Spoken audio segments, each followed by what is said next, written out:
Hi friends, நானே என் தங்கச்சி எங்க கூட வந்து பாத்தீங்கன்னா மெர்சல் விஜய் நாங்க 3 பேர் சேர்ந்து வந்து பாத்தீங்கன்னா ட்ரெஸ் எடுக்கிறதுக்காக வந்திருக்கோம். என்ன விஷயம் கேட்டீங்கன்னா, என்னோட சின்ன தங்கச்சியோட குழந்தைங்களுக்கு மொட்டை அடிச்சு காது குத்த போறாங்க. வந்து பாத்தீங்கன்னா அவங்களுக்கு ட்ரெஸ் எடுக்கிறதுக்காக என் பெரிய தங்கச்சியும் நானும் வந்துட்டோம். எங்க மையில நாங்க வேற மாதிரி ட்ரெஸ் செட் பண்ணி வச்சிருந்தோம். சோ எங்களுக்கு பிடிச்ச மாதிரியான ட்ரெஸ் அங்க கலெக்ஷன்ஸ் இல்ல.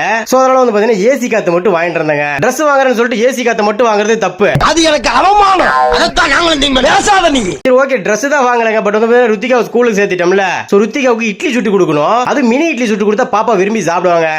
இட்லி குக்கர் வாங்குறதுக்காக தான் வந்திருக்கோம். இட்லி குண்டாவா, அது வந்து பாத்தீங்கன்னா என் தங்கச்சி தான் செலக்ட் பண்ண சொன்னேன். ஒரே இடத்துல வந்து பாத்தீங்கன்னா மினி இட்லி வச்சுக்கலாம், பெரியவங்க சாப்பிடுற மாதிரி பெரிய இட்லி வச்சுக்கலாங்க. சோ அந்த மாதிரி இட்லி குண்டா தான். இட்லி எல்லாம் வீட்டுல சுட்டு சாப்பிட்டு ரொம்ப காலம் ஆயிடுச்சுங்க.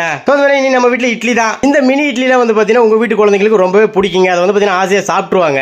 ஏன்னா குழந்தைங்களுக்கு பிடிச்ச மாதிரி இருக்கும்ல. இந்த ப்ராடக்ட் வியூ ப்ராடக்ட்ல கொடுத்துருக்கேன். அதை கிளிக் பண்ணி இந்த மாதிரி மினி இட்லி குண்டா நீங்க வாங்கிக்கலாங்க. ஓகே, இதெல்லாம் வந்து பாத்தீங்கன்னா மினி இட்லி சுட்டு அதை ஒரு உங்களுக்கு வீடியோ மூலமா காட்டிடுறேன். இந்த வீடியோ மறக்காம ஒரு லைக் தட்டி விட்டுருங்க.